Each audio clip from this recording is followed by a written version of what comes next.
Quisiera que me describa cómo fue esa noche del año 2010 por el mes de junio cuando un amigo y víctima de Ila Raz se acercó a confesarle algo que parecía muy extraño. Bueno, fue un encuentro muy duro. Esa noche de mucho frío, me acuerdo que llega a casa, acá a la parroquia San Benito, este hermano mío, hermano y amigo, ¿no? A plantearme una situación difícil. Yo, aparte de ser amigo, soy sacerdote, así que, bueno, debe ser algún problema de su vida cotidiana, ya que nosotros hacía mucho que no nos veíamos. Comúnmente sí nos teníamos encuentros, sí, pero bueno, hacía bastante. Lo noté muy preocupado.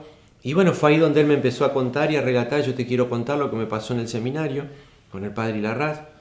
Y bueno, la verdad que a mí me conmovió muchísimo, porque si bien siempre hubo un rumor en nuestro tiempo de formación, nunca yo había tenido la prueba contundente, digamos, de que eso había pasado o no. Y él me empezó a relatar todos los acontecimientos, ¿no? De cómo mecánicamente Larraz había abusado de él. Realmente fue una cosa muy, muy dura, porque primero no podía creer que un cura había hecho esas cosas. Y si bien vos por ahí tenías alguna noticia, me explico, escuchar a la víctima concreta, con la contundencia que él me hablaba, con las lágrimas en los ojos y manifestándome cada dos palabras que le habían arruinado la vida, en realidad era otra la palabra, ¿no? Y que no lograba él poder organizar su vida nuevamente, porque estaban esos fantasmas y ese dolor, que le había costado mucho hablar y abrir su corazón porque no era fácil, ¿no? Y eso, entre unas cosas, me dijo, yo tuve, en ese tiempo tenía 12, 13 años, ¿no? Cuando le pasó todo esto, y yo era un chico feliz, ¿no? Eso me quedó muy, muy, muy grabado. Realmente los actos de perversión que sufrió él fueron terribles, en una edad que todos sabemos que es muy, muy jodida, porque es cuando nosotros empezamos a hacer el camino del despertar sexual hacia la reafirmación de la sexualidad, ¿no? Y usando el poder, la autoridad de ser sacerdote. Porque lo que no tenemos que olvidarnos es que Larraz tenía una suma de poder que no se le debería haber permitido, porque canónicamente, digamos, fue indebido el poder que se le dio a Larraz, porque Larraz era confesor, acompañante espiritual, prefecto de disciplina y profesor de los chicos abusados. De tal manera que, para que la gente entienda, si yo me siento mal, voy a hablar con mi acompañante espiritual y me aconseja qué tengo que hacer con mi vida. Un consejo, ¿no? Si yo he pecado, voy a confesarme de mis pecados con mi confesor. Si yo he sido agredido, lo voy a hablar o con mi acompañante espiritual o con mi confesor, ¿no? Bueno, ¿quién cumplía todos esos roles? Larraz. Si yo estaba triste porque la noche anterior Larraz me había llevado a su habitación, me había hecho desnudar e intentó penetrarme, después de todo un camino, ¿no? Es ¿Cómo decir, era ese proceso? según lo que yo sé por las víctimas, algunas de las víctimas, es decir, él con total naturalidad les hablaba algo así de que eso era parte de la amistad, que los hombres hacían esas cosas, que no estaba mal. Y lo que a mí me llamó la atención fue, por ejemplo, en esta víctima, que él decía en algún momento como que sentía la satisfacción. Y eso después, cuando vos vas madurando, decís, pero entonces, ¿qué? ¿Yo también tenía algún problema? Entonces yo decía, pero no, escucha, está en tu despertar sexual. Ellos ni sabían, venía de hogares del interior. O no se olviden, nosotros somos personas de 42 años, 40, 42 años. En nuestra adolescencia ni se hablaba del tema de la sexualidad en la casa, menos esta gente que era más cerrada. Estaban en un internado, ¿con quién hablaban esas cosas? Por eso es lo grave de la corrupción. Él los despertó a la sexualidad de una forma desordenada. Esa es la corrupción más grande que hace Larraz. ¿Me explico? Es decir, lo que era la masturbación, lo que era sentir otros placeres, y ellos no entendían qué estaba pasando. Todo con la autoridad de decirles que, bueno, él era el hombre de Dios, que no estaba mal lo que hacía, ¿no? Y de esa manera lo fue corrompiendo. Se habla de un sistema de premios y castigos. Es tal cual. Eso es real también. Eso es real, pertenecer al grupo del cura, tener algunos privilegios, la galletita con la Coca-Cola y la computadora, creo que fue el primero que tuvo computadora en su habitación, ver una película. La gente por ahí no lo puede entender, pero en un sistema de internado, esos son lujos, entre comillas, que los gurises, incluso tal vez muchos de ellos, en su casa no lo tenían. Ahora cualquier casa que vos vas a almorzar, pelan una Coca-Cola. No sé qué edad tenés vos, pero yo en mi época una Coca-Cola casi era un premio que se podía hacer con el aguinaldo, qué sé yo, No era común que tomemos gaseosa y que tomemos, o que tengas todos los días el alfajor que quiero, todos los postres que vos quieras, ¿no? Entonces, en un sistema de internado, esta forma de manipulación es real y concreta. Vos sos mi amigo, guardamos el secreto porque somos muy amigos, no todo el mecanismo que tiene el perverso, ¿no? Entonces, vos tenés algunos privilegios que no tienen tus compañeros. Se hablaba de presión para acceder a la solicitud de ILARRAS y también para mantener el secreto. Obviamente, pero ese es un sistema que no solamente de ILARRAS, cualquier psicólogo te lo puede decir, cualquier persona especialista en la salud mental, es el mecanismo del perverso. No solo guardar el secreto, sino en cierta manera hacer, en un momento de este proceso de corrupción, culpabilizar a la víctima. En definitiva, el culpable termina siendo la víctima. Pero bueno, todo ese proceso, me comentaba este hermano, este amigo, terrible, ¿no? De tal manera que cuando llega un punto que él se da cuenta que empieza a ser más grande, que había algo que no iba, bueno, lo rechaza el cura y el cura lo ladea, ¿no? Y le empieza a hacer sentir toda la otra parte del proceso, la culpa, ¿no? Realmente es terrible lo que pasaba en estos gurises. Estamos hablando de corrupción de menores a un nivel elevado. Y lo peor de todo que no es que el cura estuvo con un solo chico y tuvo un episodio. Estos fueron con muchos chicos y ya era una práctica normal de que el cura entre a la habitación y que se meta en la cama de algún gurí, que lo lleve a su habitación después de la hora que todos dormían, que se duche con los gurises, ¿no? O de pasearse desnudo después de bañarse adelante de otros gurises que estaban en su habitación, mirando la televisión, comiendo unos chisitos y tomando una Coca-Cola. Lo que estoy diciendo yo no lo estoy inventando, está en la causa. Por eso a mí me asombra mucho cuando pobre Fornerón, ¿no? Porque realmente más que de bronca es digno de lástima, el abogado de ILARRAS, que es un mentiroso, que no puede decir que no hay prueba en la causa, como ustedes lo habrán escuchado, que dice desde que empezó esta causa, ¿no? Si realmente ILARRAS tenía un sistema perverso de corrupción de menores que se sostuvo con muchos gurises en mucho tiempo, amparado en una institución y con el poder absoluto que le daba presentarse delante de los adolescentes como hombre de Dios. Y ahí venía su manipulación. Si el Padre justo lo decía, debe ser que es así. Y aunque yo sienta algo que es distinto, yo tengo que hacer lo que el Padre me dice porque Él es mi referente. Ya en el año 94 yo tengo testimonio personal, ¿no? Es decir, de haber estado en una reunión con unos seminaristas tomando mate y que hablaban de un tal padre ILARRAS, de que había tenido un problema, de que eso no se podía hablar, no con la contundencia evidentemente que voy a enterarme después, ¿no? De la situación. Y recuerdo un compañero, que esto lo declaré en la justicia, que entró a donde estábamos y dijo, bueno, que dejemos de hablar de eso porque estaba prohibido hablar del caso ILARRAS, que si algún superior nos escuchaba, nos iban a expulsar, ¿no? Eso es lo que yo declaré en la justicia, no sé si había veracidad o no en el dicho de este seminarista, pero eso es una cuestión real porque lo pasé yo, ¿no?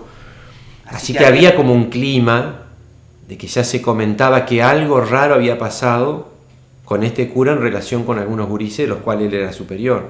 Así que eso ya se comentaba, por lo menos yo tengo un testimonio concreto del año 94. Algunos compañeros curas ya también lo habían escuchado en el año 93, que habían ingresado ante el seminario.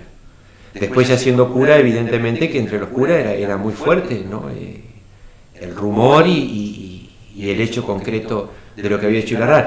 La gente tiene que tener un criterio de autenticidad y yo se lo voy a dar. Ustedes imagínense que si hubiese sido solamente un rumor o un comentario, no nos hubiésemos juntado 8 curas para elevar una carta al obispo. Porque yo no firmo una carta o no le elevo a la carta, no denuncio a un hermano sacerdote por un simple rumor, ¿no? Entonces, es decir, evidentemente que los curas que firmaron esa carta éramos curas, la mayoría jóvenes, que teníamos el relato con contundencia, es decir, que hacia dentro de la iglesia se sabía que los hechos habían padecido y que por eso ILARRAS no estaba en la diócesis.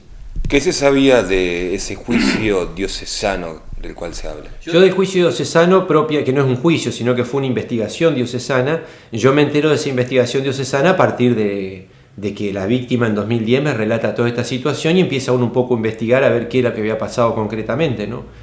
Yo después de que la víctima habla conmigo, hablo con el obispo evidentemente para manifestarle esta situación. El obispo el obispo de ese momento manifiesta que él no tenía conocimiento profundo de esta causa. No se olviden que era un obispo que venía de de San Nicolás, que venía de afuera, recién hacía unos años que estaba acá, así que Monseñor Mauleón no conocía del tema, y yo le creo porque, digamos, era un cura, vamos a decir, de afuera, ¿no? Que venía a la diócesis a cumplir una función, ya hacía muchos años que Ilarrá no estaba. Entonces, a partir de eso, el obispo se empieza a informar más del tema y después nos notifica a nosotros que, bueno, que había habido una investigación diocesana, que se había, y ahí salte toda la luz de esa investigación que se había mantenido en lo más secreto de lo secreto, como se dice vulgarmente, bajo 7 llaves.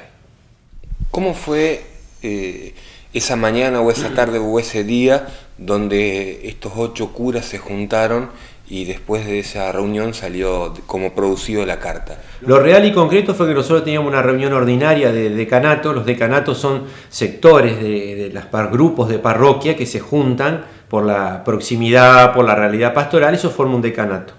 Habitualmente una vez al mes se reúnen los curas de los decanatos para debatir temas y para recibir las indicaciones del obispo para los trabajos pastorales, eso en general, ¿no?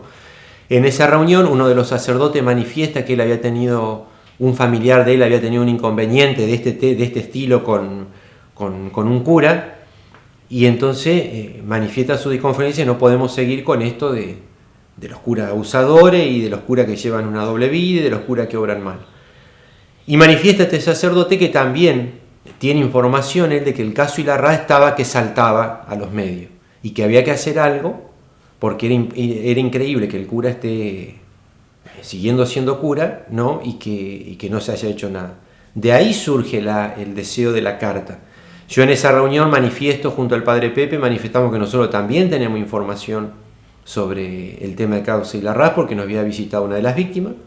Salta otro sacerdote y también dice lo mismo, yo también, me vino a hablar una de las víctimas, y ahí nos damos cuenta que queda en evidencia de esos curas que estábamos ahí, que el tema ya era delicado y que ya tenía una connotación prácticamente pública o estaba por tenerlo. Y ahí surge la idea, inspirada por este sacerdote que habla primero, de redactarle una carta a Monseñor Mauleón pidiéndole que el cura deje de ser cura y que se lo presente a la justicia civil, porque ya estaba el documento de tolerancia cero del Papa Benedicto XVI, porque fue él el que empezó propiamente, ¿no?, con esto de blanquear esta situación. Entonces este cura, aferrado a ese documento que había sacado el Papa, dice: nosotros no podemos callar esto, que era lógico, ¿no? Entonces ahí surge la idea de hacerle una carta al obispo y a su consejo presbiteral, que son los consejeros del obispo, que yo era parte de ese consejo presbiteral, y ahí surge la idea de la carta. ¿Cuál fue la reacción una vez presentada la carta? Una vez que se presentó la carta, el obispo, como iba dirigida a él y al consejo presbiteral, la presenta en el consejo presbiteral. Ahí estábamos participando de ese decanato, éramos 2 los que estábamos en el consejo del obispo, el padre José Carlos Bendler y yo, y presenta la carta y la preocupación de este grupo de sacerdotes al resto del consejo. Y bueno, se tomó la decisión de preguntar, como él no sabía mucho, nos manifestó del caso, de preguntar a Roma que todo lo que se había hecho por la causa, y si eso que se había hecho era suficiente o había que hacer algo más, ¿no? Y ahí quedó, digamos, medio en stand-by el tema. Hasta el año 2012... que sale la publicación de análisis. ¿Cómo fue esa mañana? Terrible, porque yo digo, yo no soy muy de la computadora, así, y bueno, me mandan un mensaje: che, en análisis salió la denuncia de Ilarrá, que fue sorprendente para todos. Y bueno, cuando leímos la nota, yo en parte me alegré muchísimo, porque digo, bueno, si esto se seguía dilatando, bueno, uno no quiere el tema de la prensa, el tema de esto, pero bueno, Dios sabe por qué permitió que eso salga publicado, y yo creo que fue el gran disparador esa nota de análisis para empezar a tomar el toro por las astas, ¿no? Después se nos convoca a una reunión secreta, de reserva, digamos, a todos los curas, para, bueno, a noticiarnos un poco de esto que había dado la revista Análisis, donde en esa reunión se nos confirma que sí, que es real, que el cura había abusado, que había sido sometido a un proceso de investigación y que Monseñor Carli lo había sancionado.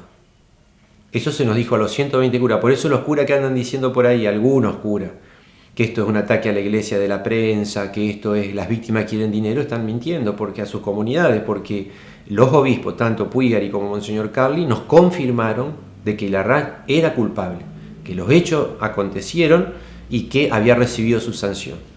Obviamente que eso es contundente, es real. Y ahí nos enteramos propiamente de que había habido una investigación diocesana, que se lo había encontrado culpable y que se le había aplicado una sanción. Cuénteme las sensaciones, cómo se vio esa mañana posterior a la publicación de análisis. Y fue un revuelo interesante porque, bueno, había mucho desconcierto, no era cualquier noticia la que se daba, así que evidentemente en gran parte del clero había toda una conmoción muy, muy grande. Entre los que yo creo, esto es un análisis personal, que sabían fehacientemente que eran los más grandes que nosotros, los sacerdotes, y entre, bueno, la incertidumbre de saber qué se venía después de todo esto, ¿no? La palabra encubrimiento, imagino que sobrevuela toda la causa. Sí, yo lo que creo es decir que no fue un acto malicioso, lo que yo creo, ¿no? De parte de algunas autoridades eclesiásticas de todos los tiempos que estuvieron involucrados en esta causa, sino que era una práctica que se hacía creyendo que se le hacía un bien a la Iglesia.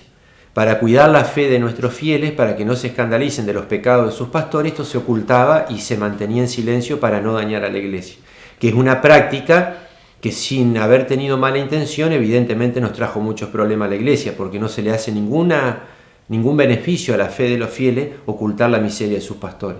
Yo no quiero decir que salgamos a decirlo por todos lados, pero sí que se habrían tenido que tomar otras medidas. Yo creo que el ocultamiento y la complicidad en este tema también estuvo de parte de algunos hombres de la Iglesia, de la jerarquía de la Iglesia, porque la Iglesia somos todos los bautizados. Y evidentemente ahí en esa reunión de Mariápolis quedó de manifiesto, ¿no? Hace unos días conocimos la decisión de la Sala Penal del Superior Tribunal de Justicia con respecto a no hacer lugar a la prescripción. ¿Cuál fue su sensación y si conoce la sensación de las víctimas? Una alegría total. Estábamos con mucho miedo, con los muchachos nosotros nos reuníamos, con algunas de las víctimas que nos reunimos comúnmente, con sus abogados, y realmente para ellos fue un alivio, estaban muy, muy nerviosos, muy ansiosos, con ese sentimiento de si habrá valido la pena abrir el corazón después de tantos años, que es producto de un proceso, no de una confabulación, como dicen algunos ignorantes por los medios, ¿no? Abrimos nuestra vida, removimos todo esto, ¿qué va a pasar? Imagínate vos la incertidumbre de esos muchachos. Así que fue una gran alegría para todos, ¿no? Y para nosotros, obviamente, por el bien de las víctimas, para que esto no vuelva a pasar de nuevo en la Iglesia, ¿no? Cuando Ilarrá se acerca a prestar declaración indagatoria y las 2 veces que se acercó a tribunales, ¿qué sintió? ¿Qué sensación le dio al verlo casi impávido? Sí, la verdad que mucho dolor y me llamó la atención, por ejemplo, que en la primera visita a tribunales se lo haya ocultado, no sé si fue la jueza o quién tomó la decisión de que entre oculto, ¿no? Y en la segunda declaración el despliegue policial y de seguridad que se hizo, como que venía un presidente a declarar, que a veces, no digo que sea, pero la impresión que queda para los que estamos viendo desde afuera es que se le quiere ejercer una cierta protección al que definitivamente es el pedófilo, ¿no? En este caso. Las víctimas cuando han tenido que declarar o cuando han tenido que ir a la justicia no han tenido ni custodia, ni han tenido, ni se los ha hecho entrar en lo oculto, han ido y han dado la cara como corresponde. A mí la verdad que me dio un sentimiento de mucha impotencia sobre todas las cosas que no haya declarado, que eso deja de manifiesta las mentiras de Fornerón y Muñoz, que son sus abogados, que son 2 grandes mentirosos, ¿no? Del tema de que él está a disposición, viste que dicen siempre de la justicia y que cuando la justicia lo llame, la justicia lo llamó a declarar. Si bien él se amparó en un derecho que tiene de no declarar, pero si él es inocente, no estarían haciendo tanto artilugio con el tema de la prescripción y ya hubiese venido a defenderse, ¿no? Pero el tipo no se defiende porque es culpable. Lo que a mí me llama la atención, por ejemplo, no sé si me voy de tema, pero digo, ahora las últimas pruebas que presentó, el de unas cartas, ¿no? Que las hacen ir a las víctimas de nuevo. La jueza hace ir a las víctimas de nuevo a ver si las cartas son o no son cuando todavía no empezó el proceso de defensa. ¿Por qué la jueza no llama al juicio? Lo procesa, llama al juicio y en el juicio que él presente esas pruebas y que las víctimas las reconozcan como tal. Pero Ilarrás todavía no declaró y la víctima ya es la 4ª vez que tienen que comparecer ante la justicia para recordar y remover todo el calvario que sufrieron cuando el degenerado, el acusado, la parte fundamental de esta causa que es Ilarrás, todavía no dio la cara como la tiene que dar diciendo su versión sobre los hechos. Entonces a mí me dolió mucho esta actitud de la jueza, que no sé cuál fue su intención y seguramente es parte del proceso. Es decir, las víctimas de nuevo, yo estuve reunido con algunas de las víctimas, he visto llorar a alguna de las víctimas como diciéndome, ¿no nos creen todavía?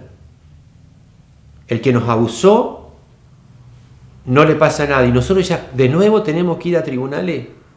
¿Cuándo va a hablar él? ¿Cuándo se le va a tomar declaración a él?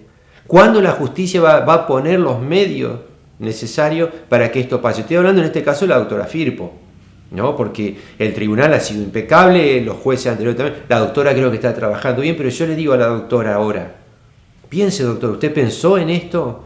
¿Pensó en que las víctimas cada vez que tienen que pasar las escaleras de tribunales es un calvario?